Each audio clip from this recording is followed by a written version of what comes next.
Queen Mary, as always, thank you for co-hosting. Of course. Happy to be here. To our 16 storytellers, thank you for once again showing up and crafting and preparing and getting ready to share these phenomenal stories. They're always great. Yes. And to our audience, thank you for being here. And again, as you hear these stories, other than our first storyteller, who I'll introduce in just a moment, after four, you're going to vote. Now, Mary will summarize, but you have to pay attention because you're going to vote. So whatever system you have for that, use it. And at the end of each of those four, I will put up a poll. And if I do my job correctly, you will see that poll very clearly and get to vote. Yes. Good? It's fabulous. Awesome. All right. So teller number one, not competing, in Chicago, Illinois. We met last year. She's lovely. Her name is Ann Perky. She goes by Vandy, and she's going to kick us off with a 99-second story. So Ann Perky, you are unmuted. Take it away. Okay, Sean. So I get this notice from the DMV in the mail that I need a form from my psychiatrist proving I'm of sound mind to drive. Fucking sound mind to drive? Who gets a form like this? Now I am bipolar and only had 4 ambulance rides strapped down in the 80s. But now I'm stabilized on a little cocktail of meds that makes me a respectable suburban housewife. I have a black lab, a big house with a lawn, and occasionally have sex in the missionary position with my banker husband. So I call my psychiatrist, Dr. Katz, who I have a love-hate relationship with. I get Katz on the phone and explain about the form. There's a pause. Then he says, "Well, I'll fill it out if you don't mind that I'm brutally honest." I get off the phone and I am in shock. What the fuck? Brutally honest? Am I being denied the right to drive by this quack? Does he think I'm going to slash my wrist in a car wash? Slashed wrists, the 80s. Tape a bag around my head in the woods? Failed at that, May 90. I turn to vengeance. Katz doesn't know who he's dealing with. He ain't gonna renew my license. I'll take him down. Yelp reviews, drive-bys, texting patients that he says, "Good luck," when they're suicidal. 2 days later, I open my email, and there's the form, with a short note from Katz. I filled it out, and I was brutally honest. And the truth is, he of all people should know my dark stuff is totally in the past. And he of all people should know how hard I've worked to get where I am today. I am a triumph. Boom. Boom. And Vandy Perky, thank you very much. And next time you're going to compete, right? All right. She had one story. She wanted to share it. She's live in Chicago. She always shows up. Thank you very much for that. Love your honesty.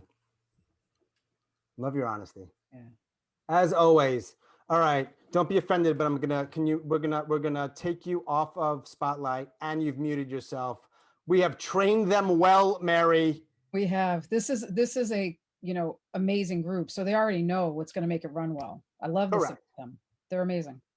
Correct. All right, let's kick this off.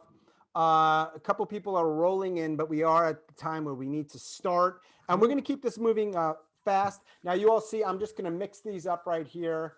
Go into the proving hat, and remember, this is unlike most slams. Going first, getting called now, there's no negative to that, right? Because we've got these 4 sections of 4. Right. We worked it out. Yeah. Then they can relax. Relax. Yeah. We're always tweaking. Storyteller number 1, live from West Virginia, Linda D. Spotlighting Linda, unmute yourself and you take your time, young lady.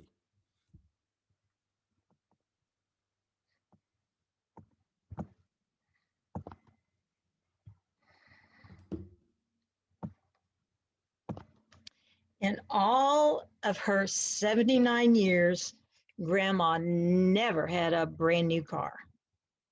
Then the gas company drilled 6 wells on the farm, and all that changed. Money came rolling in. Sitting around the scuffed farmhouse table, she decided she'd tell the grandchildren all about her big adventure. So she took her shiny aqua blue Buick out on the open road. Coasting along, she was proud of her newly acquired driving skills.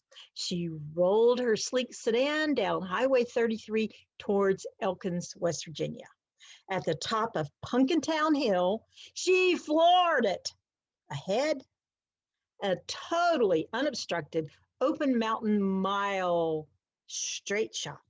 Zooming along, she topped the next ridge, whizzing by Tigard Valley Regional Jail, waving at Cousin Jim, who just happened to be incarcerated there and coincidentally was exercising in the jail yard. She hit 118 miles an hour. All 6 grandchildren screamed in unison, "Grandma, you could have hit a cow. You could have had a wreck. You could have got hurt." Grandma snorted, "I didn't have any grandbabies with me in that car. It was just me and the Lord. And he wanted to see how fast my car would go too." Boom. Boom. Linda in West Virginia kicking it off. Show Linda some love. Great job, Linda, as always. Mary, what do you think of that? You know, everybody's going to have fun at whatever age they are. Yes, that is true. We're never going to comment on the quality of the story. It's completely subjective. Never do I want to influence votes. However, we might have a comment about the content of the story. That's right. Let's say reasonable response to Yes. somebody's story, whether it's a 99-second story or a longer story, right? Fair.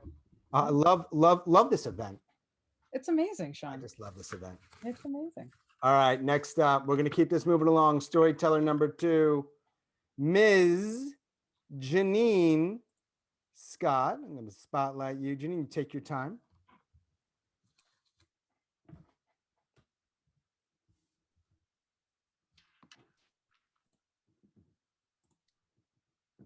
So when I was 16 years old, I had a job working as a waitress in a country club.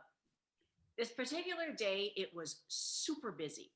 This man walks in with his entourage, at least 10 people. So I go to take his order, and he orders a hamburger, not cut in half. He said, "I want it on the plate, full, not cut in half." Now I know him. He's super particular, so whatever. I put the order in, and it's taking forever. Every time I go out, I get dirty looks. Finally, I go back into the kitchen, and hooray, the order's ready. But there sits the hamburger, and it's cut in half. I said to the chef, "I can't take this out. This man is super fussy. He's going to freak." The chef looks at me like, "Are you kidding me?" So I take out the order. I put the hamburger down in front of him. He looks at it. He takes his napkin off his lap. He stands up from the table, and he starts screaming at me. "You've ruined my meal. Take this hamburger back and do it properly." I was 16 years old. Never forgot that man. Never forgot how cruel he was and how he humiliated me in front of everyone. I'll also never forget what the chef did to that second hamburger I had to bring him. Turns out he had a bit of a temper as well. Boom. Boom. Thank you, Ms. Janine Scott. Mary, when I don't know, you always say Ms., correct? Yes. It's the safer thing to do. Yes. So I will say Mr. or Ms. moving Agreed. forward to be safe. And I think that you have been unspotlighting people for us. Have you have. not been? And I really appreciate Of that. course. We're a team. We are. You're trying to pull names and do time. I figured I can help by clicking a button. Thank you. Of course. As we often see, the chat is full of comments Yes. being directed for Linda, our first storyteller, and Ms. Ann Van Perky, and then now our officially Linda number 1, Janine number 2, which naturally is a nice transition into number 3 of section 1. And I don't think anybody thinks that I'm playing any games here. They know that I go by the book, but I'll just show this just to be safe. You know what? There's a reason why I can't do that one. I need a blue one. Here we go. A blue one is Walt. Walt is in Florida. He's unmuted himself. All right, Walt, whenever you're ready, sir. Okay. This happened in 1960 when I was in the 7th grade. I was 13 years old and I got in trouble for pornography. Yeah, I had found a comic book in my father's closet in a box that he brought back from World War II. He'd been in France, and this comic book was like nothing I'd ever seen. It was a little strip of paper, panels, and it was Popeye. Only Popeye wasn't doing what Popeye normally does. No, this comic book gave new meaning to the word blow the man down. And Popeye, when he ate spinach, well, something else grew beside his muscles. And I had to take this to school to show my buddies. So I'm on the bus the next morning and I'm passing this comic around, this little comic, and everybody's having a laugh. And Ronnie, our bus driver, who's a high school senior football player, he comes back and he looks at it and he doesn't get upset. He likes it too. One of the girls saw it. When I get to school, I'm in the principal's office and my father's there and my father's embarrassed. And the principal says, "Where did you get this Tijuana Bible?" Tijuana Bible? What the hell's a Tijuana Bible? This is imported from Mexico. It's pornography. It's illegal. My father says, "I got it from another soldier in World War II. And I go home in disgrace. My father's shamed. I'm grounded for a month. I'm kicked off the bus for the rest of the year. And poor Ronnie loses his job. Well, a few years later, 5 years later, I'm a senior. And I go on a blind date with this girl. And I go to her house and I look on the mantle and there's a picture of Ronnie. It's just his younger sister. And I don't think she ever knew the story of Popeye, but her mother gave me the dirtiest looks I've ever seen. Boom. Thank you all. In Florida, 3 storytellers have told their 99-second stories. And after the 4th, the next one, Mary's going to summarize, and then you will have your first vote. Voting, I have found, Mary, and I don't know how you feel about this, is fun. It's super fun. There's something fun about voting for people. I agree. I agree. So anyway, so yes, Lyndon number 1, Janine number 2, Walt number 3. If you're at home, just whatever system you have as you watch, who am I going to vote for? Who's my favorite? And I will say this. We do want you to vote for the story more than the storyteller, because if your buddy's here, well, I get it. And there's probably nothing I can say to dissuade you from automatically voting for your friend. But to try to be fair, I just feel like I have to say that. Yeah, but you know what? It's anonymous. What can we do? Vote for. Absolutely. Nobody's going to know. It's anonymous. No. Storyteller number 4. I hope you can see that okay. Is Tori. Got it. What a round 1, Tori.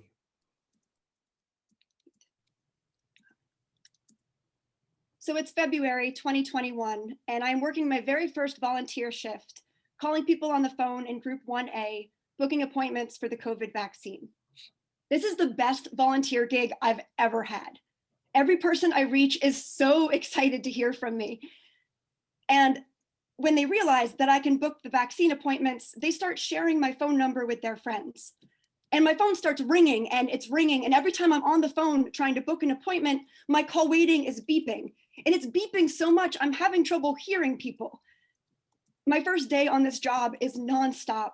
And every time I get through to that confirmation screen, it feels so good. Fast forward 2 months later. It's April 2021. And I'm volunteering for the same group, making phone calls. But the reactions that I'm getting now are different. People in Group 1A have now been offered the vaccine so many times. These phone calls are becoming a nuisance. People are annoyed at me. They're treating me like a telemarketer. And at the end of my shift, I feel exhausted. But then I remind myself that every time somebody hangs up on me or cuts me off mid-sentence, or says, "Can you please take me off your calling list?"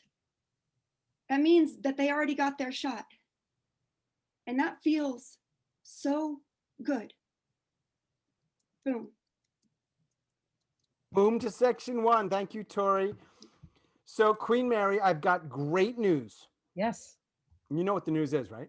I do. No one went over. Nobody went over. Woo-woo. Four of our tellers will be in the poll. Mary will do a summary. And then if technology is on my side, and we've had some good luck with this, I have to say, we will have our first polling. Whenever you're ready, Queen Mary. I am ready. All right. Linda's grandma went on a car adventure with her brand new Buick. Janine showed a very rude man what can happen when they send back a hamburger. Ooh. Walt got in trouble for a Popeye comic book that was a bit racy, and then ended up dating the bus driver's sister. And Tori, one of the best volunteer jobs she's had is getting people booked for the COVID vaccine appointment, and didn't even mind when they hung up on her. All right. All right. I'm going to save this poll.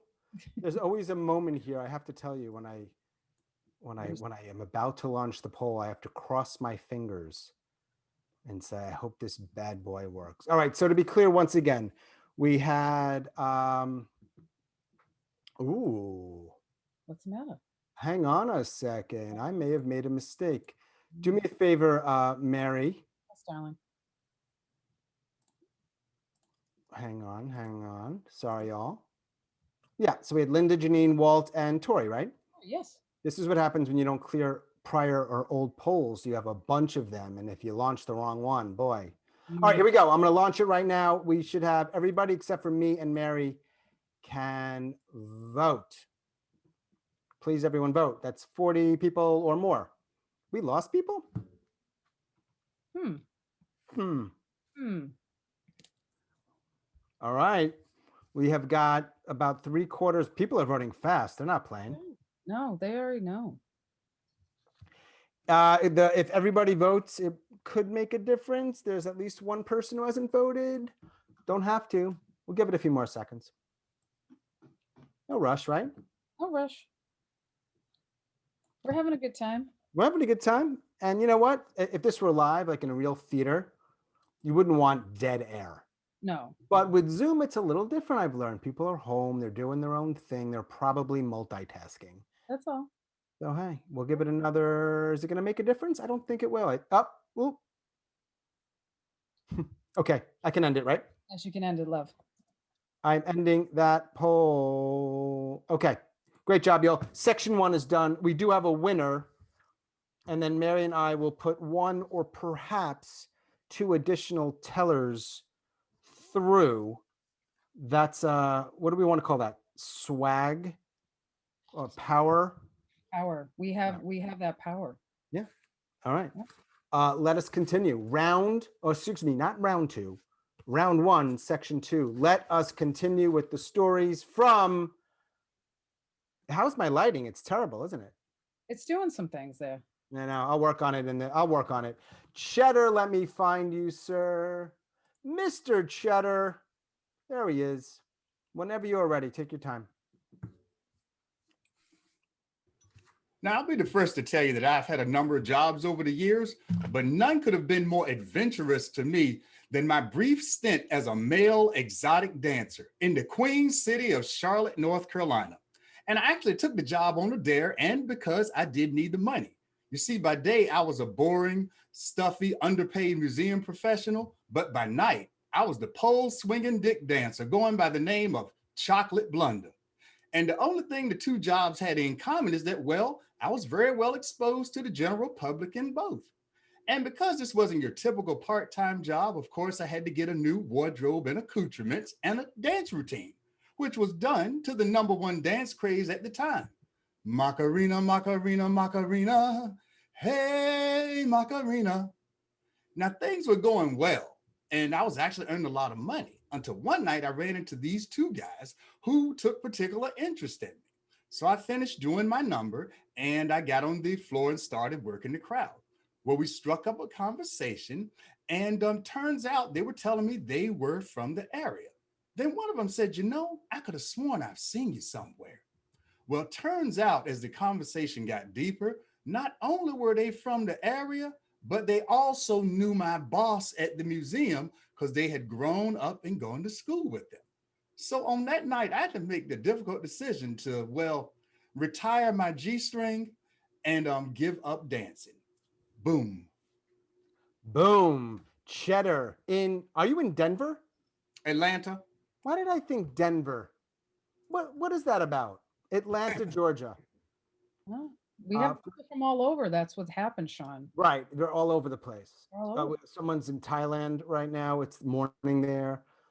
Chetter, and a conversation for another day. After college, I lived in Hotlanta, which is what cheesy dudes like me called it at the time. Nobody really gives a shit about this, Mary, but you know, I'm just trying to connect with people. People care. It's okay. I'm doing the best I can to make a human connection. Okay. I'm with you, sir. Let us continue. Great job, Chetter. Great job, all of our tellers. Section 2, teller 2 is going to be in Massachusetts. I think I've got my lighting a little bit better here. I am such a noob. Mr. Mark Modrall, where are you, sir? Hang on. If Mark talks, we can find him. I'm right here. There he is. Take your time. I'm in 8th grade in the library. I've been staring at the same page of this book for like half an hour because I am so mad I literally cannot see straight. It's starting to get soggy. Frankly, it's starting to stink. Jeff has been spitting on it and me for the last half an hour. Jeff is like the meanest bully in school. At 13, he's 5'9", 140 some pounds. He's got this rabid weasel kind of vibe going. Teachers are scared of him. And for the last couple of weeks, I've been his target. I never knew why. I mean, it's not like we had the same friends, same classes. The only thing we had in common was the wrestling team. Now, wrestling is like the team sport for kids who don't play well with others. And when you get your bully from the wrestling team, you always know exactly how much bigger he is. Jeff is 50% bigger than me. One night in practice, Jeff is sick. And I jump the line. I take a match for him so he can rest. And he leaves me alone after that. Decades later, I'm talking to an old friend. I say, you know, whatever happened to Jeff? And he says, Jeff's doing double life. He killed somebody, then he killed a prison guard. And I was like, oh, well, it's nice to see some kids get to live out their dreams. Boom. Mark, boom. Mary, thank you, Mark. So we've had Chetter in Atlanta. Mark, I believe he's in Massachusetts. I believe he's in the Boston area. May not be very far from you, Mary. I don't know. He's about 45 minutes from me. Oh, is that right? I think he's west of you. You're Yeah, it's more a bit of a hike. Yeah. You're in the urban area more. I am. I'm 5 miles out of Boston. And Mark is more in the suburban area. Yes. Yes. Fine. Great job, everybody. Massachusetts, boy, yes. What's that? Massachusetts. Got to have a lot of pride, right? You got to have a lot of pride in your state and in your city. That's right. This is why it's hard for me living in Chapel Hill, North Carolina. I don't really feel the way I should feel. I'm trying. It's been a decade. At some point, you got to just say it's probably not going to happen, right? You might have fallen in love with it already if you were gonna. But that's what I'm saying. Exactly. All right. Next up, we're making a beeline over to the Chi-Town, the Windy City. It's got all kinds of nicknames. We will find him. I'm here. Hey, Jeff. Spotlight. Take your time.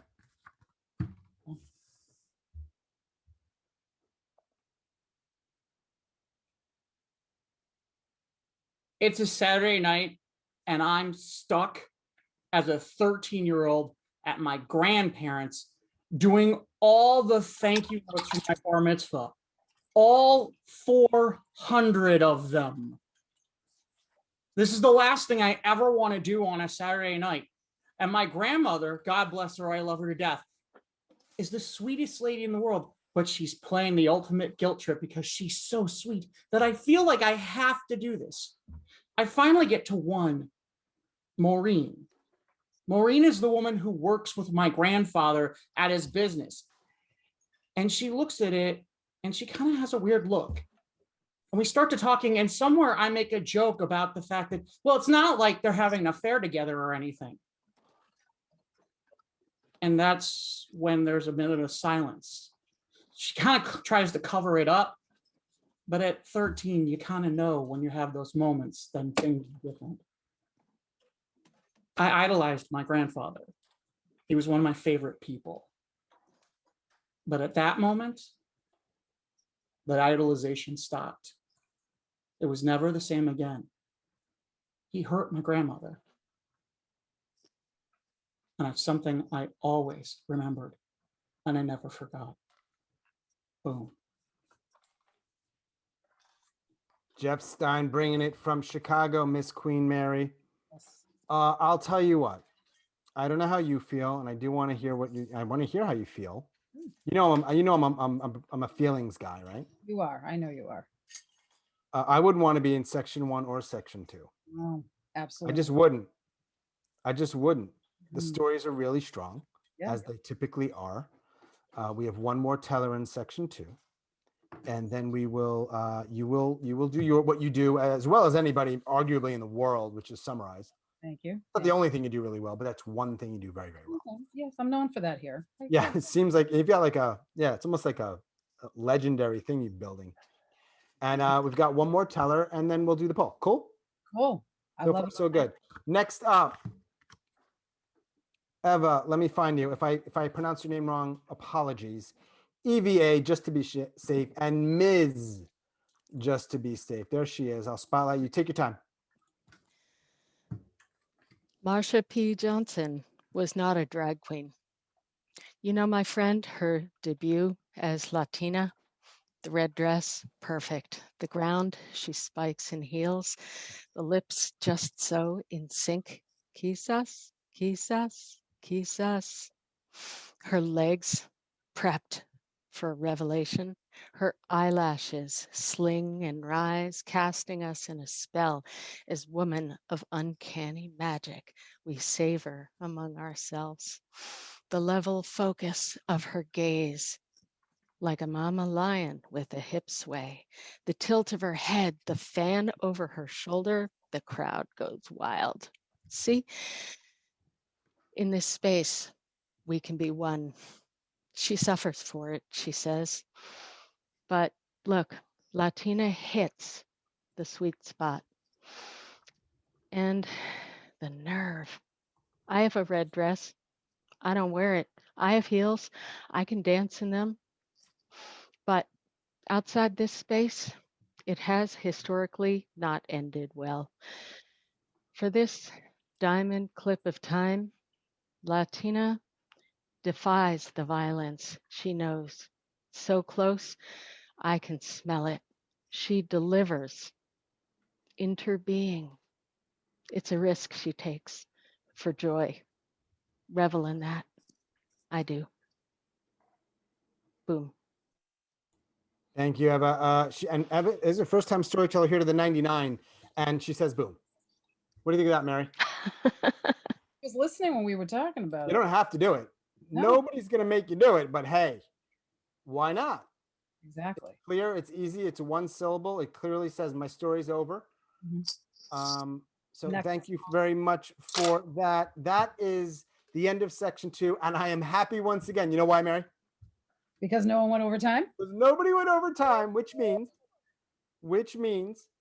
that all the tellers, by the way, I hope you're seeing the chat and the love, Lots of compliments, among other things, flowing your way. Mary will do what she does as well as anybody, perhaps in the world, which is to summarize. Then I will launch the poll. Mary, whenever you are ready. All right. So all I have to say for Chetter's story is chocolate blunder. Chocolate blunder? Yeah. He was an exotic dancer by night, museum executive by day. Those worlds collided. Chocolate blunder. Mark found out his 8th grade bully did a double life when he was when he got older. So the bully got in trouble. Yep. Jeff lost the idolization of his granddad when Some information came out when he was 13 years old, writing thank you notes for his bar mitzvah. And Eva, she talked about Latina the risk she takes created joy.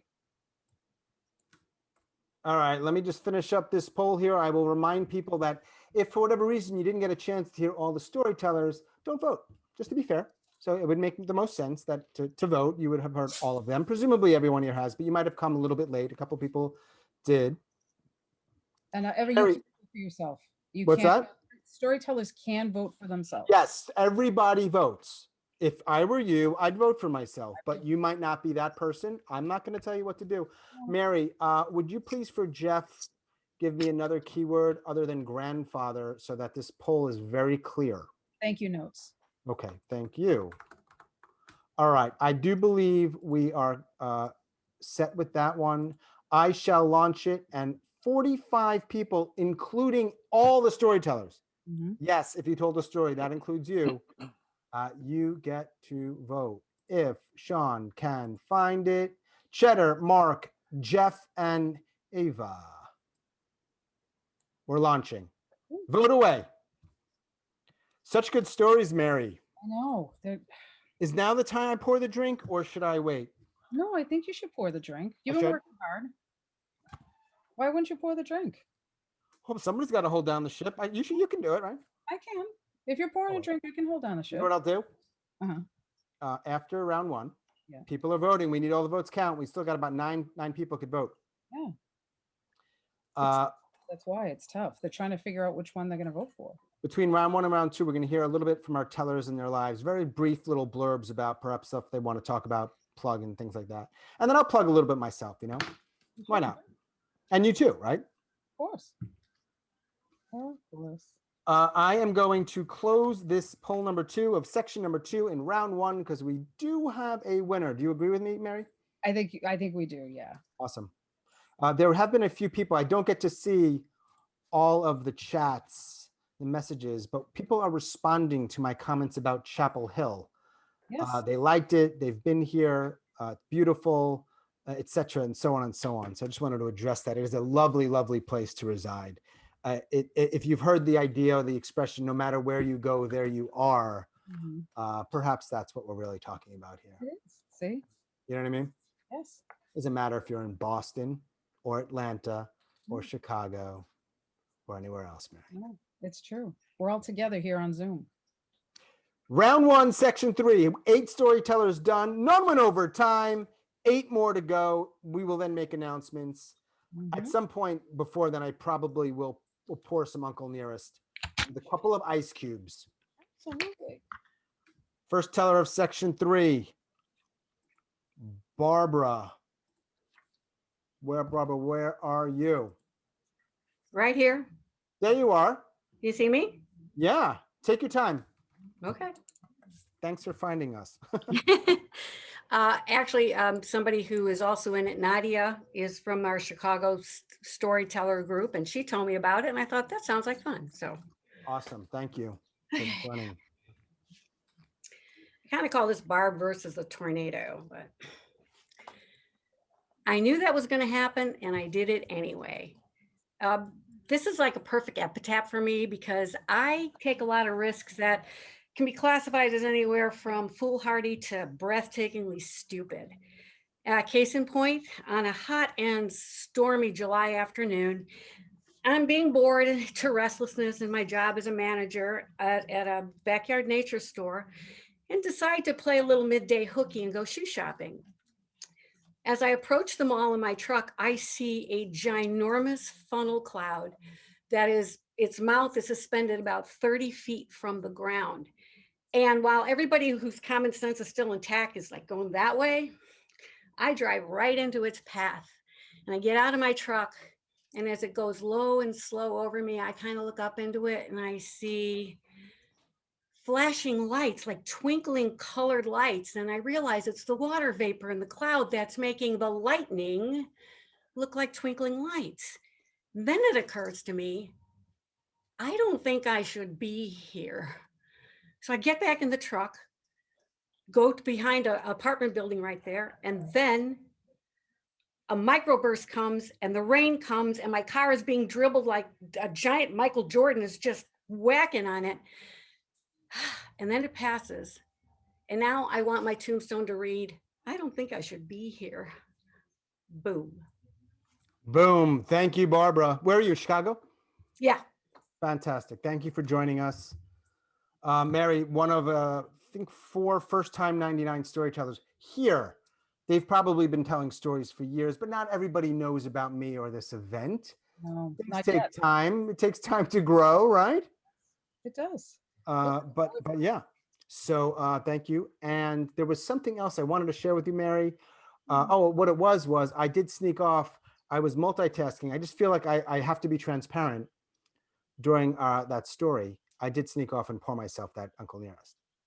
I did it. I was listening to Barbara's story. I was timing Barbara's story, and I've been doing this long enough. I was able to do that. So great job, y'all. Thank you for supporting me in my alcoholism. Appreciate it. Okay, let's move on. Always making it awkward, aren't I? It's, you know, it's Always making it awkward. These are things we have to talk about after, Sean. Yes. Okay. Yes. Hey, it's Easter, Passover, whatever. Hey, have your drink. Billy from the Peruvian Hat. Next up, live from the Toronto area is Brian. I'm right here. There you go. Boom. Take your time, man. Okay.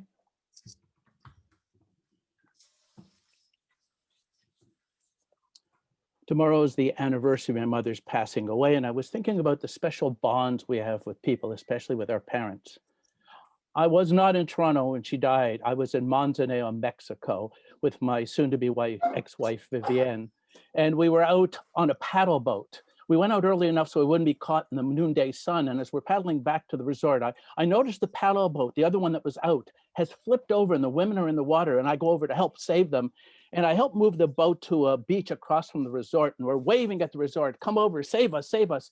And they take a motorboat and they save the women and leave me to take the paddle boat back on my own in the hot, burning sun. And I'm burning up. I get to the resort, I have some aqua minerale. I go back to my room, it's about 4 o'clock. And all of a sudden I'm starting to shake because of the heat. I'm shaking. I go in the room, I lie down, I relax, everything's fine. We go to dinner, and then after that, we win the contest where you have to pass the balloon between your two bodies without using your hands. And we get a bottle of tequila. We go back to the room. The phone is ringing. There's a call for me in the lobby, and it's my sister, and my mom is dead. It takes me a day and a half to get back to Toronto. I get there 2 hours before the funeral. And then at the Shiva, I ask about how it happened. And I find out my mother died at the exact moment my body was shaking.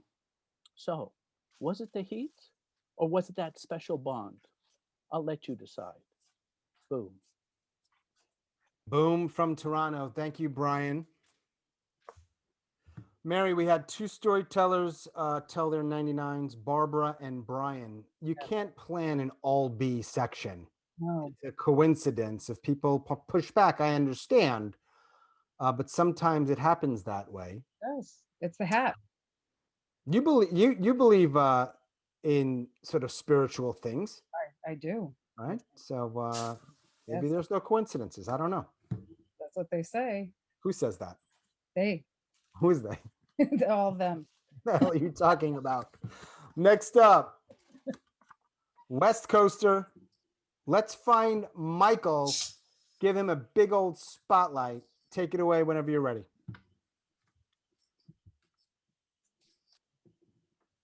Michael, I think we need to see your video. So where are you? Oh, Let's that's see. actually not Michael. Did it come up? There you are. Yeah, we had to spotlight you correctly. Take your There we time. go. I had a little issue there. No Okay. problem.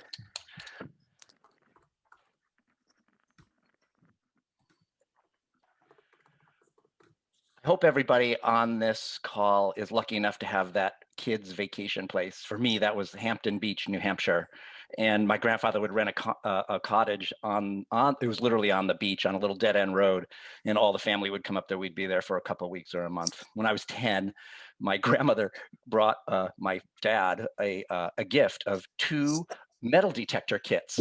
And they were kits at the time from Radio Shack, probably each with about 200 pieces. And she promptly ordered him that he would spend half of his vacation soldering all the capacitors and resistors to make his 2 sons these great metal detectors for the beach. And of course, as kids, 10, and my brother was 6, we were running around every few hours saying, "Hey, are you done yet? Are you done yet? Are you done yet?" And so this went on for, like I said, about half the vacation. And on the first night that the vacation, on the first halfway through the vacation, when it finished up, we ran out there with our metal detectors, with all the other enthusiasts, and we came back with a pile of bottle caps. The second night, my dad came out onto the porch and gathered everybody at happy hour and said, "Hey, why don't you go check around the parking meters along the beach where there's sand? I'll bet people dropped coins there." So we went around there, and sure enough, we found piles of treasure, quarters, nickels, and dimes all over the place. We thought that was great. Every day of the vacation, we gathered at happy hour and did that. So a few years ago, when my dad was starting to deal with his dementia, and I was telling the story, and my mom reminded me that hey, Mike, no, your dad went out there to make a good happy hour and put all those dimes and quarters there, and so he just passed away last week, and I just think he's a nice man. Boom. Oh, I did it.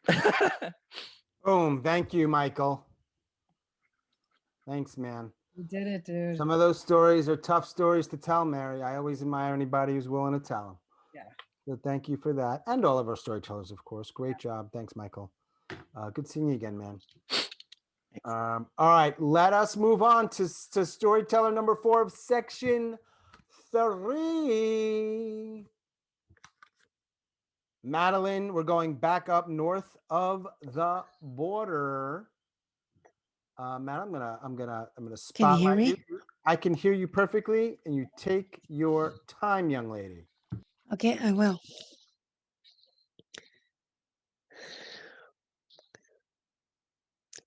Growing up, Stanhope Beach on Prince Edward Island is a favorite destination. The sand is fine. The waves are perfect for body surfing. The water's not too cold. A bonus for me is my buddy Noel from home has a cottage nearby. And sometimes we're there at the same time. At night, kids gather around a fire and play music. One night, Noel and I break from the group and we walk down the beach. He's a big guy. We laugh and talk all the time. It's super fun. He says to me, "Have you ever been skinny dipping?" I say, "No, but I will if you promise not to look." I have no desire to see naked Noel.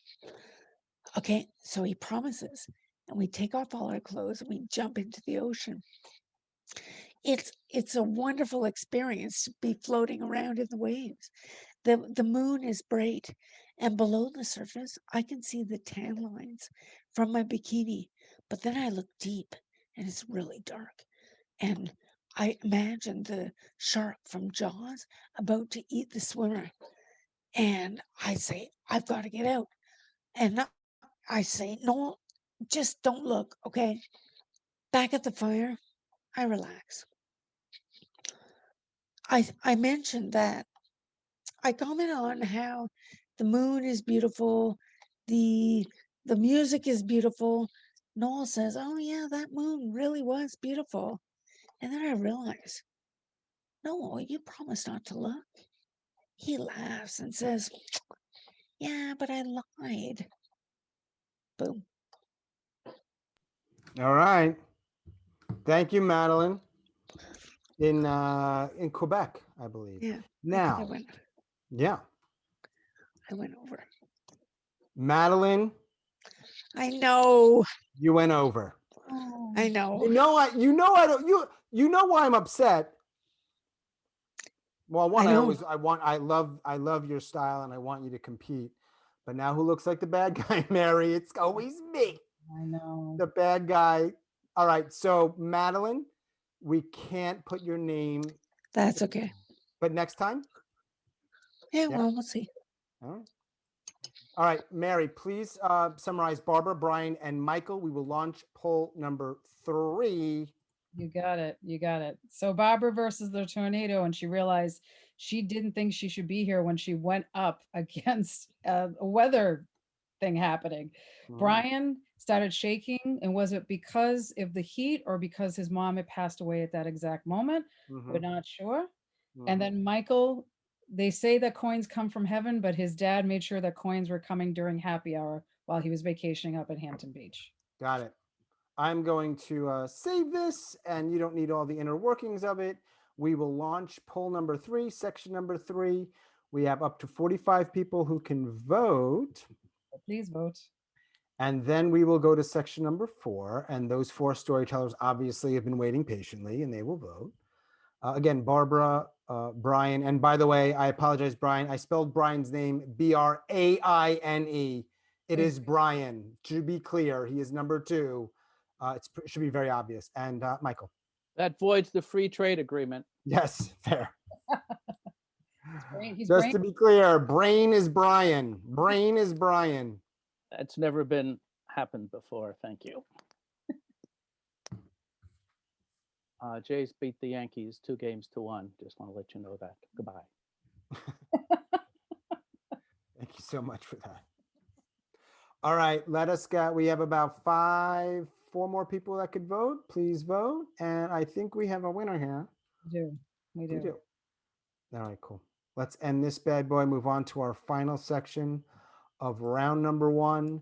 We will take not really a break after the next section. The tellers will have a chance to plug, as will I, as will Mary. But that would also be an opportunity if you wanted to slip away, which of course you could do during the show. No one's going to know. But if you do want to vote, I want you to hear all the stories. So either be watching or listening or something which would make you, it would be fair to vote. Right. Am I right? I agree. Seems reasonable. You're going to pour a drink and then you just got to listen. That's all. Yeah, that's it. All right, let's move on. Final section, 4 more tellers. Great stories so far. Going back to the great windy city of Chicago, let's find Mr. Dan Boyd. Whoa, boom. Wait, I'm not done yet. Sure. Take time.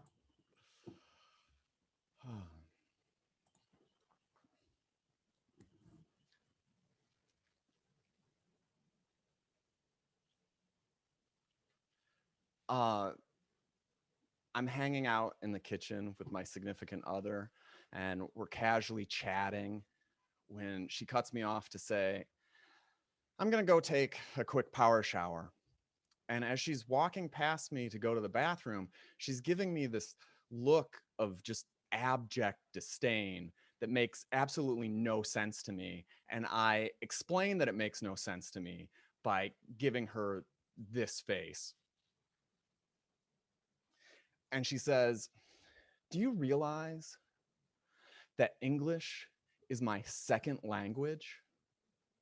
And I'm out here casually dropping rhymes on you. And I'm like, yeah, it's one of the many reasons your genius is why I love you. And she squints at me and she says, you know what? You can't even speak in Japanese, let alone rhyme in it. And I'm like, yeah, and rhyming in Japanese is supposed to be easy. And she sort of scoffs and goes into the bathroom, and then she shuts the door, and then she opens it and pops her head out, and she says, wait a second, did I screw up L and R? It's 2 R's, right? And yeah, it's 2 R's. You got it right. And she goes, I know, I'm a genius. Boom. Boom, Dan Boyd, Chicago. All right, Queen Mary. Dan was the first teller of section 4 in round 1. Again, we will have 5 to 6 tellers who move on to the second round. All of them will be in our Grand Slam in 2 weeks on April 18th. But only 3 of them are walking home with a little dough this evening. And 1 will be considered the season 3 Slam 3 champion. And there's a lot. I mean, it's a coveted position, right? It is. People Absolutely. want that. They do. All right. Next up. Right. Back on your neck of the woods, I think, or actually not to your state anyway. Yes. Angela. Hello. Hey, take your time. We're going to hope that Phineas stays down. Okay. Let me get my timer.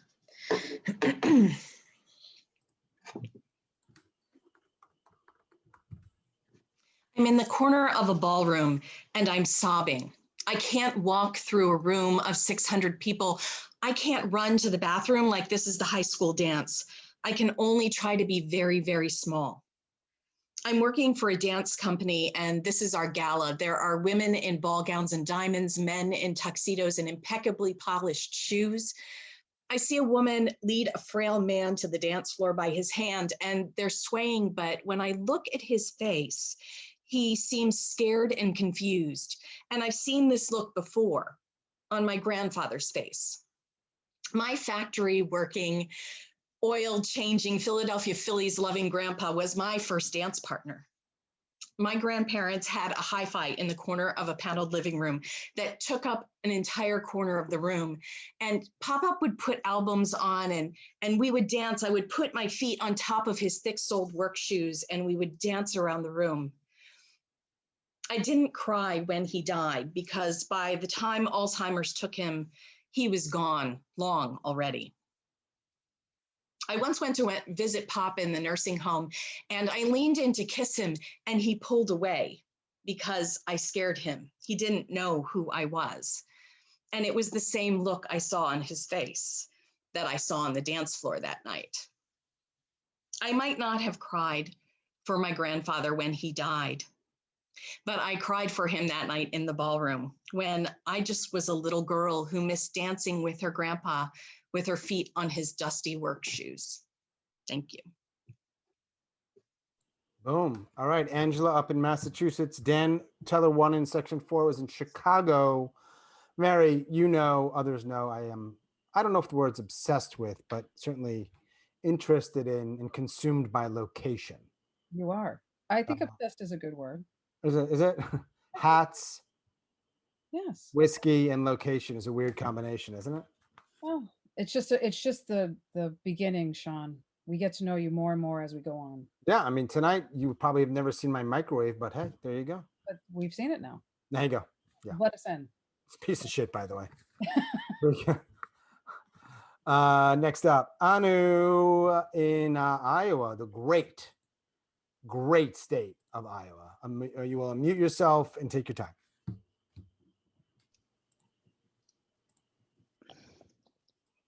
I'm just going to start my timer so I know what I'm doing. So recently, I restarted my practice of meditation to manage my stress. I'm stressed because I'm in the process of getting a divorce from my husband of 20 years, 19.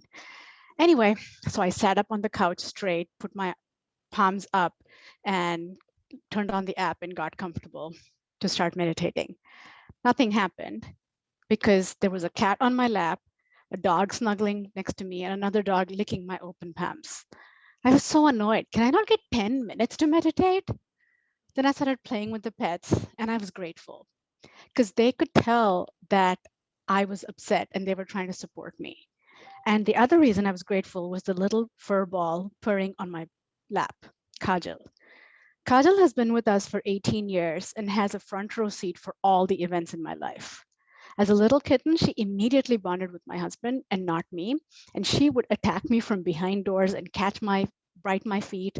She would, if I was wearing a long skirt, she would attack me and jump and try to get it. It wasn't fair. I was the one who wanted a cat, not even him. When he moved out 8 months ago, she quickly transferred her affection to me, followed me like a dog, and I couldn't sit anywhere without her getting on my lap and purring. These moments are extra special because last night we had to put Kajal down. As me and my almost ex were saying goodbye to her, we were crying for her, and I was crying for our marriage too. Boom. Boom. Anu, Iowa. Thank you. 15th of 16th storyteller. It's funny. We were talking. Chat. This won't make any sense to somebody, but I was thinking you might be the final storyteller. We had chatted about that. Inside joke. All right. Not great TV. Final storyteller of this evening, and she's the only one. I don't know why I always say this. She's the only one who knew for sure when she was going. She had a little bit of a prep time because, I mean, right. She's just process of elimination. She's been very patient. Her name is Francesca. I hope my pronunciation is accurate or near accurate. And when we find her, if she's still with us, Yes, I'm I hope here. she is. Where is she? Then we'll spotlight her. There she is. And we'll listen to her story. Thanks, Francesca. Thank you. The fall of 1991. I am in my third week of wearing pajamas all day, every day. Not a fashion statement, a standoff.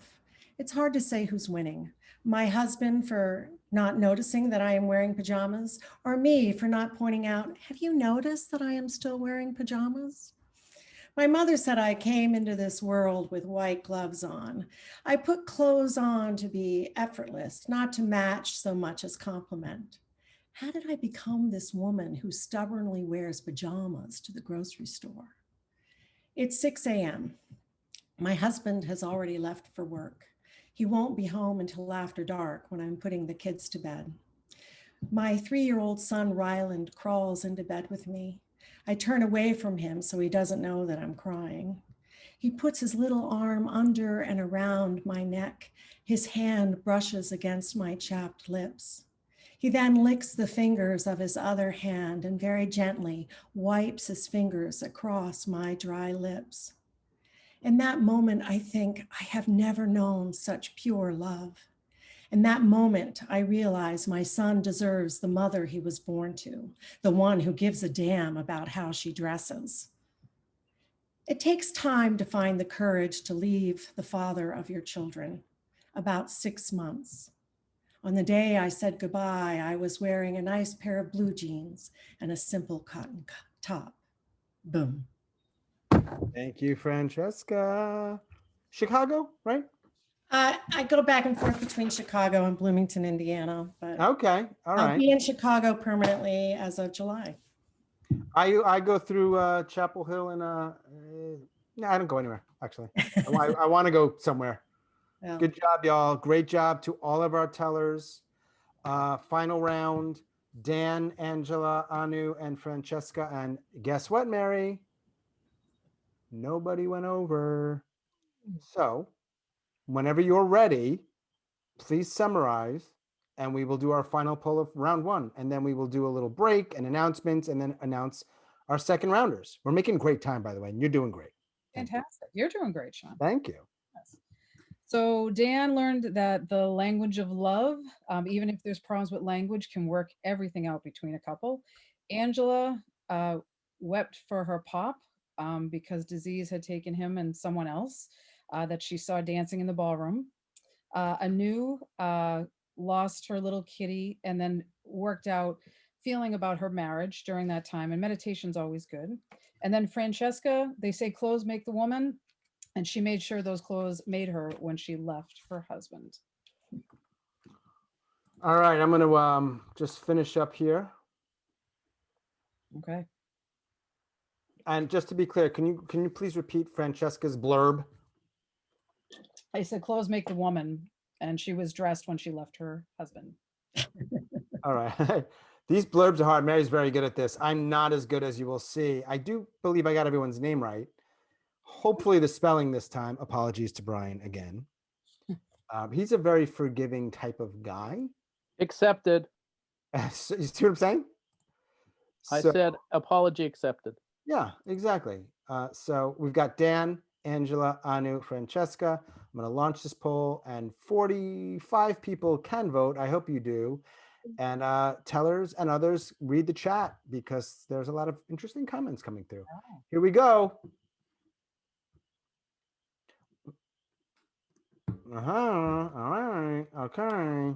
This might be the closest one I can tell right away. Yeah, I agree with you.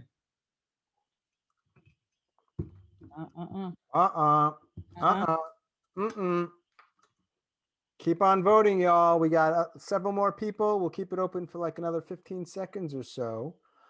I think we have a winner. Yeah, we do. We do. I would agree with that. So we can close this poll. What are your sort of overall general takeaways from round one, Mary? We've had some folks be really vulnerable tonight, and it's just amazing that they feel comfortable enough to do that here. So I'm very grateful for that they just put it all out there on the table, as they say, leave it on the table. Agreed. Leave it on the Zoom. Love the vulnerability, love the range and style of stories, all within the 99 framework, but you can do a lot within that. Yeah. Uh, I mean, look at some of the stories all the stories we had. if you go back 1 year, and that was before I was doing anything with the 99, I'm noticing everyone is understanding lighting a little bit better. And to some degree, I'm not, maybe I've actually regressed, but the audio and the lighting's a little bit better. We're still like Zoom weird. So what we'll do is I will give the 16 storytellers an opportunity to do a really quick plug, maybe put a link in the chat. Now understand, it's going to fly up the chat, but you do have an opportunity on the, if you're someone watching us this evening, to save the chat. So there's ways that we can deal with that. So it might be easiest, Mary, what do you think of this? We haven't done it this way before, where if we ask the tellers, and I'll put it in gallery for me, to put their hand up with the little icon, and then I could call on people. Yeah, I think that So works. just so that for our audience, we're going to do this for about 5, maybe 6 minutes. Teller plugs. Mary and I have a couple things we're going to plug. Actually, I shouldn't speak for Mary. I know I do. And this would also be a good opportunity, maybe, quick bathroom break, a drink break. All right, I see Brian has his hand up. I see several people. So Brian, let's start with you. Plug away. All right. As we do once a month, but that's another story.ca, which is on next Sunday night. It's 7:30 out of Toronto. We have a great lineup. Some people who you know, including Paula Flalo, Ophira Ensberg, John Paul, Lintori, Andrew, Shelffo, and Christel Bartelse, who is making to the finals. So that's next Sunday night, 7:30 out of Toronto. Money going to student success. Thank you. Yes. And yes, Christel is going to our Grand Slam. Tori Shine in Pittsburgh. Great. Hi. So I wanted to invite you all to my show. It's called Mashed Poetatoes. It is poetry inspired by improv, inspired by poetry. So it's a free show, it streams once a month. Next one is April 17th. And I just put the link in the chat. You can also check out Mashed Poetatoes on Facebook. So please come check it out. Thanks, Tori. Let's go with Dan in Chicago. Hey. Hey. Tomorrow we've got an anniversary show, and we're making it an April Fool's show, and we'll be teaching a lesson on storytelling, and you'll be able to critique that lesson. I love critiquing. I will critique the shit out of you if you give me that opportunity. I'm so excited. Not the, yes, I know you can't wait for that. But definitely not your story here, because, why would I do that? It was great. Everybody's great. Jeff Stein. So when you're done tonight, as Sean can tell you, I'm going to hop over to Clubhouse for Sunday Night Stories that starts at 9:30 Central Time. We're going to have 4 storytellers, and should be a lot of fun. So if you want to pop on by, the link is in the chat. And if you are on Clubhouse, feel free to pop on by tonight. That's tonight at, I think, 10:30 Eastern. 10:30 Eastern. 9:30 Central. I was on it last week. Yes, you that were. was fun. And yeah, cool. Who else? I don't see any other hands. So if I missed you, just unmute yourself and say something. Eva and then Barbara. Yeah, right. Yeah. Hang on one sec. Eva and then Barbara. Yeah. I'll put this in the chat. I've got a book, a collection of poems called, I did the art to, Oh, it's called beautiful. The Lost Grit. And that's what I got. Cool. Barbara. Yes, I am going to be telling, on August 15th, I'll be telling a story with Soul Stories Live. Yeah. And then on the weekend of October 22nd and 24th with the National Storytelling Network, I have a 30-minute story with the theme of spooked. And what I do want to put in, I do a lot of open mics, and I do one in Boston. We've got great ones here in Chicago. And if you don't mind, I do want to, if I can, this is going to be, is that the only one that came through? There's a huge amount of them. But I would like to say anybody can come to Scott Whitehair's open mics at DNS Chicago. Do not submit. he has another storytelling venue called Telling Favorites. And every month it's a different favorite something. I just did a favorite song 2 weeks ago. And there's just so much opportunity. The Boston group is the Story Space. They've been around since 1989 or something. Awesome people. So there's just so many venues out there. And I've seen Jeff and Nadia and a lot of these people. Jeff, I think you were in class with me with Scott. I'm not sure. Anyway, so. All right, cool. Thank Did you I very much get for everything sharing in? all that. I don't think I did. They're not, put it in the chat. Is that okay? I will. Sorry. Yeah, put it in the chat to everyone. Yeah. Make sure if you want everyone to see it, make sure do. within the chat, it says everyone. Not everybody knows Zoom stuff so well. There you go. Some do. Anybody else? Hands up real quick. I don't want to take too much more time. I hope I'm seeing you, Chetter, 1 sec. And then the only thing I'll say, Chetter, you go and then I'll go. I don't think Queen Mary has anything she wants to announce. Okay. Yeah. Next month, I'll be telling with the Portland Storytellers Guild on May 1st, Saturday, May 1st. I put info in the chat. Awesome. Thank you. And I will say that the only thing I want to say is a huge thank you, obviously, again, to Mary and our audience and our tellers. I will put in the chat, and I know there's a lot going on in the chat. There's a way to save it, by the way. If you see, it says file, and there's 3 little buttons or 3 little, what do you call those? Not buttons. The dots. Yeah. I think the settings will allow you to save it if you want to. I know there's a lot of links. What I'm going to put, just 2 links. One is a Facebook link to the group where I house the events, among other things, called Grit.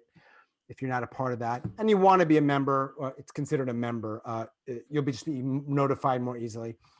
And the other thing is my Venmo. It's not a business Venmo. Optional. If you're inspired and if you've gotten here this evening and you just say, man, this Sean guy is I just want to send some more money to this guy. He needs more money. For whatever your motivation is, I'll put it there. You never know. Or microwave. I gave him $5, but I want to give him like way more. Then there's a way to do it, but no pressure. If you're here, you're here, and I'm glad you're here. All right. Our tellers have told their stories, Mary. It is not 8:17. Let's announce our 6 tellers going to the second round. Right. Let us say, no bullshit. Those are some really good effing stories. Yeah. And we're going to say 6 names. And in truth, we could probably say 6 more names. And yeah, I mean, some of it's a little bit of luck of the draw. It is what it is. These 6 tellers, if they're available, will be in our Grand Slam. The other tellers, please stick around. I want you to hear these stories and vote, please. I know you've worked hard on these, but I encourage you just to continue and help this community grow, and there will be more slam. So in no particular order, the 6 people going through are Michael up in the Pacific Northwest, Chetter down in the Hotlanta area, Tori in the Pittsburgh, Pennsylvania region of the country, Mark, who is somewhere west of Queen Mary, Anu, who is got a house between corn somewhere or wheat, and first timer Francesca, who hangs out in both Bloomington and Chicago, depending on her moods. Those are our 6 tellers going through, and for the the 10 who aren't going through, thank you. You did a great job. Amazing. Just that simple. Amazing. You can formally complain to me privately if you feel something was a little unfair or unclear. Look, we're always tweaking this process, trying to make it better and better, tighter and tighter, and we'll continue to do that. Cool. 45 people are still here. I hope you've had a chance to pour a drink, relieve yourself, put your dog at least in the bedroom, or your spouse in the bedroom. Or on your lap. And if the dog is on your lap, please put him to the camera or her to the camera now. If you have a pet right now, would be a good time to highlight your pet. Right. We'd love to see your cats, your dogs, your hamsters, and others. Whatever. So just know that. I assume the 6 people whose names I called are ready to tell their second story. So these 6 names will go back in the hat, which is from Peru. Yes. I don't think we knew that. Correct. Well, that's why I'm sharing it again. Thank you. And we will have an opportunity for these 6 tellers to tell. We will have a champion. We will have top 3 get money. We will then unmute ourselves. And for those that want to stick around, we can have a little Q&A. And who knows how crazy it might get. Number 1 round. Yes. Let's get ready for round 2. Francesca, I'm spotlighting you. No, you're just starting. Take your time. Hang on one sec, Francesca. I want to make sure everybody is muted. Hang on. Yep. When you're ready, I am ready. Can you hear me? Because I got mixed messages there. Sure, no problem. Hang on one sec. Yep, I can hear you perfectly. Okay. I'm getting ready for bed. My husband Pep died 5 years ago, and I'm almost used to the quiet of living alone. When I hear a shuffle, I close the drawer. There it is again, louder. I freeze in place. My heart rate speeds. I'm taking breath in, but forgetting to let breath out. Where? What? A possum? A rat? A squirrel? I start to cry. It is way too late to call my neighbor and ask for help. I leap onto my bed like a little girl escaping the clutches of the boogeyman. The fact that I am a good distance from where I think the sound is coming from is of no comfort. The idea that an animal can come scurrying out and go over my bare feet has me in a cold sweat. There it is again. It's moved. The motherfucker has moved and is now in my bathroom walls. I start to scream. I scream because I am stupidly afraid of rodents. I scream because I no longer have my husband here to chase the rodent out for me. I have to get past this. I have to face my fear. I jump from my bed and grab my balancing bar. I am the Furies personified, and I start banging the wall with my bar, banging directions to whatever rodent is in the wall out. Silence. The rodent has escaped my fury. I have conquered my fear. Pep would be so proud of me. Boom. Boom, Francesca. Chicago/Bloomington. Round 2, Mary, teller number 1. And if I haven't said this already, this is the 3rd slam of season 3, and our grand slam will be in 2 weeks. You'll be there, right? I will totally be there. Hello, with a manicure and everything. Yeah, we'll be there. We'll be there. And I don't think we've lost anyone, so tellers have not said, "Hey, I'm out," which I appreciate. Because if you're building community, that's part of it. Right. You know, look, slams can be a little competitive and everybody wants to win. I get it. I do. If you've ever been to a slam with me when I was competing and I didn't win, you know I understand that. I am not a pleasant man. But I'm not in that role this evening, and this Uncle Nearest is really quite good. Let's move on.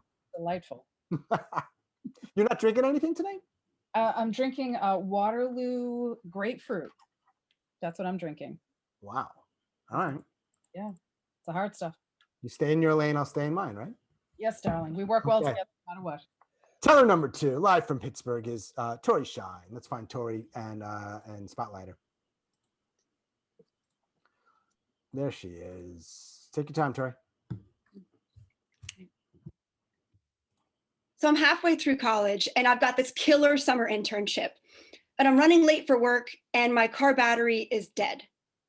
I definitely don't have time to call AAA. So I grab a pair of jumper cables and I'm waving them around on a street corner, hoping somebody will pull over and offer me a jump. It's rush hour in Washington, DC. Cars keep passing. Finally, a vehicle pulls over, and it is a giant truck full of porta potties. So the driver gets out. He's tall. He's young, like me. And he says, "I'll give you a jump start, but you got to let me take you out to dinner." So the fact that this guy is literally driving a truck full of shit is definitely not a turn on, but it wasn't necessarily a deal breaker, right? I mean, it's not like he's covered in shit. Hell, it's a job, right? He's got a driver's license, and with cargo like that, he's probably got really good, safe driving habits. And if he'd offered me the jump and then asked me out, I might have said yes. But what he said is he wanted me to go on a date with him in exchange for the jump start, which means if I say no, he's going to leave me there on the side of the road. I feel like I'm being coerced. And I told him no. because that ultimatum stank worse than the truck. Boom. Boom.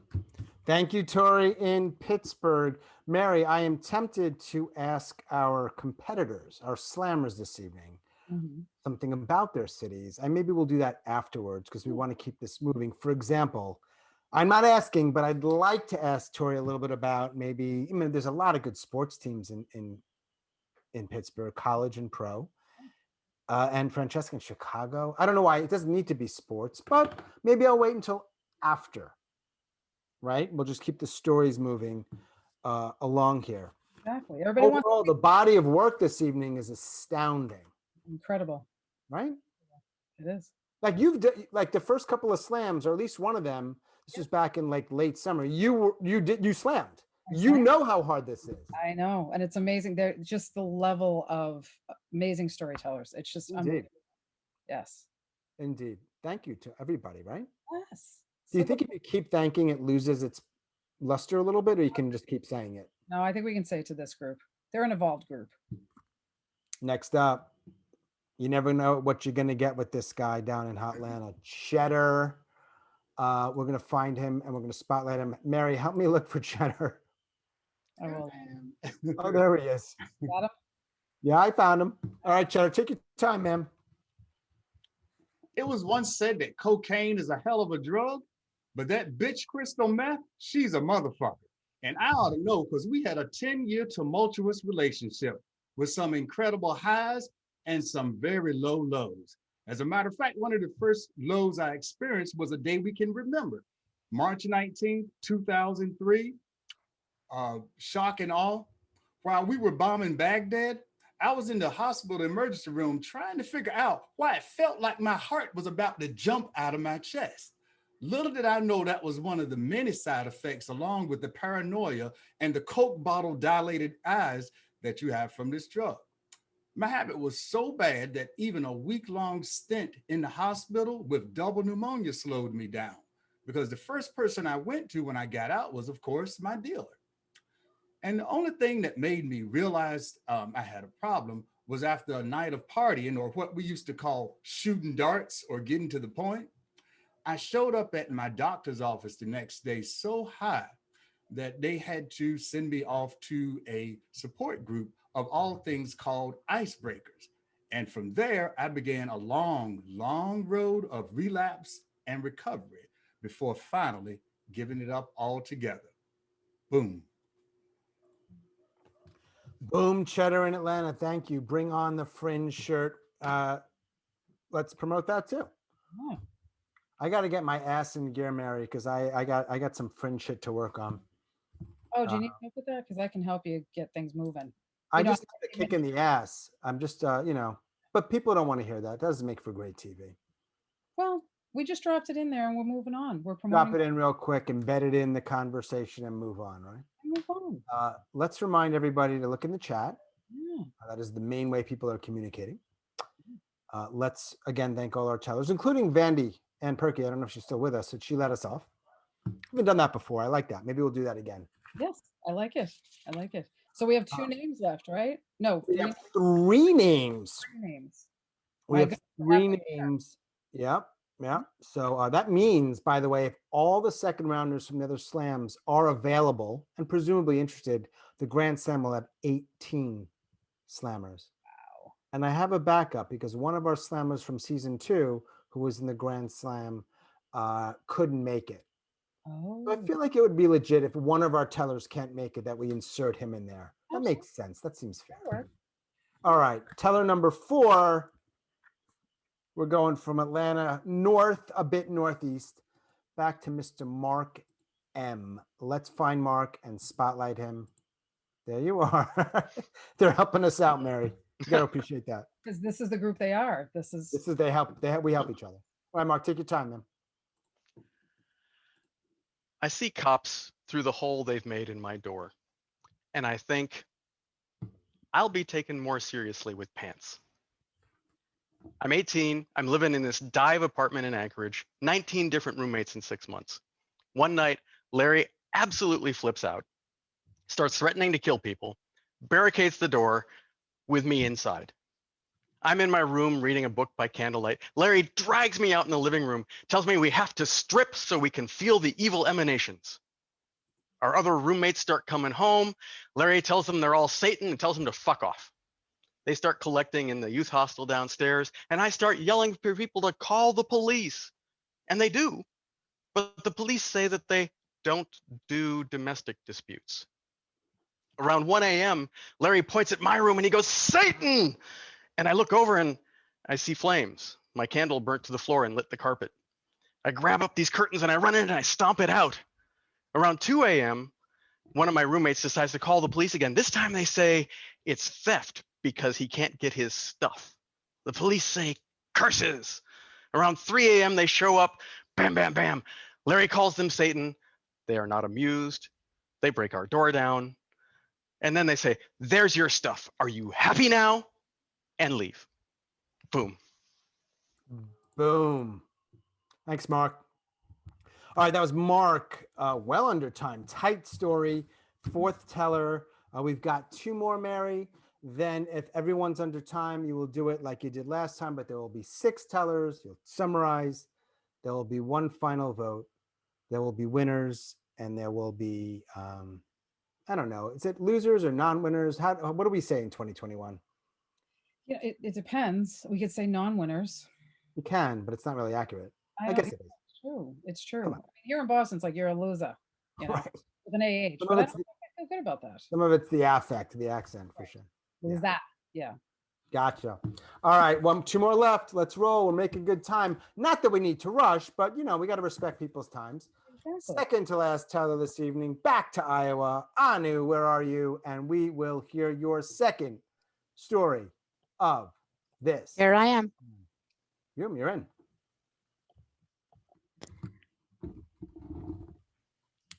All right. Am I spotlighted? I don't seem spotlighted on my screen. You, I believe, are spotlighted. Mary, is she spotlighted? There I am. There you go. No. Okay. My mother lives in India and is very much an Indian woman, which means she's all about these Hindu things of detachment and fate and destiny and things like that. She also thinks of herself as very evolved and spiritual. So she's always telling me about how things don't bother her, how she's not attached to anything, and how she doesn't care about what's happening in her life because she's so evolved. I get to visit her once a year, once in 2 years. As the trip gets closer, I ask her, "Are you excited to see me?" And she responds with, "My life is the same whether you're here or not. I still have to be in the kitchen. I guess it'll be nice to have you here, but I'm not excited." So we get there, we have a good time, and it's time to leave. And I ask again, "Are you going to miss me when I leave?" I mean, by this time she knows the answer I'm looking for. And so she says, "I know what you want me to say," but she reverts to her philosophizing and she says, "I know you don't like this, but when you're here, it's nice. When you leave, my life goes on. I don't really feel these big American things you talk about, all these feelings that you always have to keep discussing. I'm just detached." And then I come back to the US long flights later. And one of her first texts to me is always, "I miss you. I wish you were here. And I wish you could have stayed longer." Boom. Boom, boom, boom it is from Iowa City, Queen Mary. How many people you know in Iowa City, Mary? I believe 2, Anu and Corey. Yep, Corey's also from the area. Yes, I know 2 because of Zoom and you. See? Yeah, well, hey, you know what? It's nice to meet people. I would love to meet people in person. Do you think it's possible that we will meet people in person and think like, I don't actually really like you very much? Oh no, I don't. Okay, I'm just wondering. I'm self-conscious. No, I think worry about this. It'll be hugs and joy. I think it'll be great. I'm optimistic. If you're in the room, will be that. You will bring that energy for sure. I'll bring that. Final story. April 4th, 2021. Remember the date. Our final storyteller of season 3, Slam 3, is a man named Michael in the Pacific Northwest. And Michael, when you are ready, close this shit out. All right. So I'm going to tell you another part behind the scenes from what just happened last weekend with my dad. And I just have to describe this moment. And at the end, this will be a little public service announcement too about dementia and things. But that goes longer than 99 seconds. But I have to tell you, we did get my dad, after a very difficulty with COVID and everything going on, back to my mom's house for hospice care. And at that moment last Saturday, when we knew everything was he was going to transition, as the hospice people say, and we knew it was coming. And they tell you, hey, hearing is the last to go, and you're saying your goodbyes, and we're in that moment. And so we had music playing in the background from Comcast, and as we're doing this, and my family's small. It was just my mom, me, and a caregiver we brought in to help us, and my dad. And as we're doing this final goodbye, I have to tell you, the Comcast station that my mom picked was sort of a Muzak station. And honest to God, I couldn't get it out of my mind as I'm watching my dad in his final moments, is Debbie Boone's "You Light Up My Life" is playing in the background, probably the scourgiest song of the 1980s. And I know that's not really, but I couldn't get it out of my head. I said, oh my God, I cannot believe that song is playing right now. I couldn't help it. Here you're in this moment, but I hear this song that you just didn't like. And so I didn't say anything. I just, we're in this moment, and then everything kind of happens, and we go a little, a couple hours later, as we're kind of hanging, just the three of us, and I couldn't bear it in. I'm too gregarious. I talk too much, like even here, and you guys are awesome to listen to this. And I just said, Mom, caregiver, I have to say it. What song was playing? And they all kind of looked at me funnily and said, Mike, we noticed the song too. And the caregiver said, yeah, I noticed that was that song too. But now that song is the favorite song of my life. So. And we were lucky to get him home for a hospice type care. Asked me afterwards. I've learned so much about end of life. Thank you. Yes. Okay, Michael. Thank you. Michael, I am, thank you for sharing that story. And I was a little bit not clear on when I should start the clock and when you actually started your story. All right. Yeah. Sorry. I think, I don't know when I started.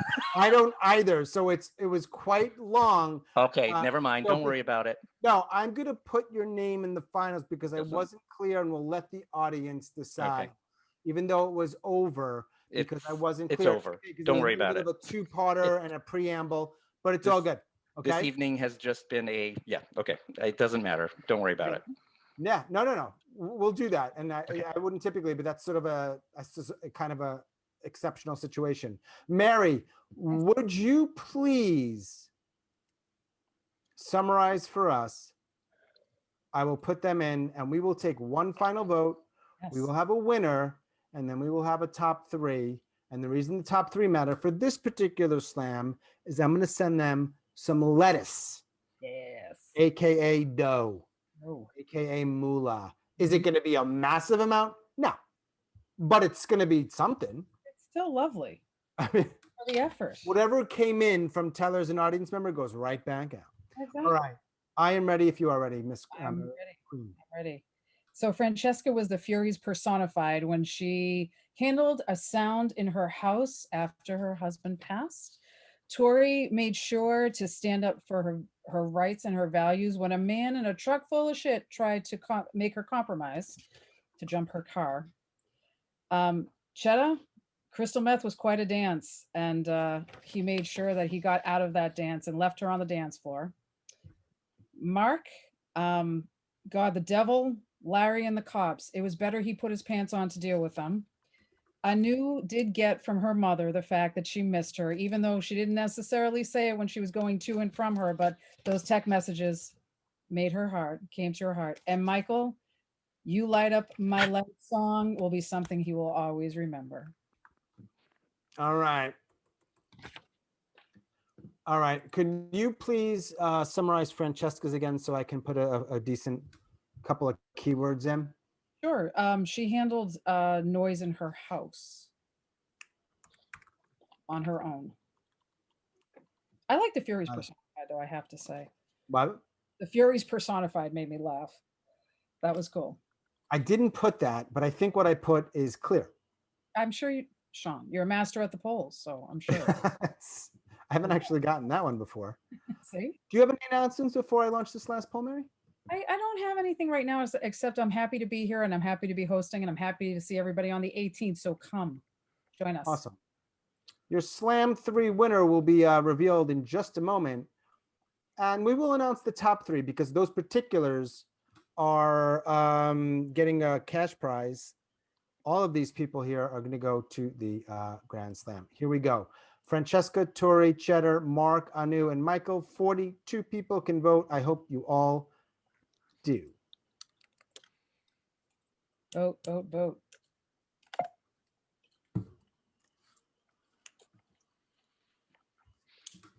Ooh.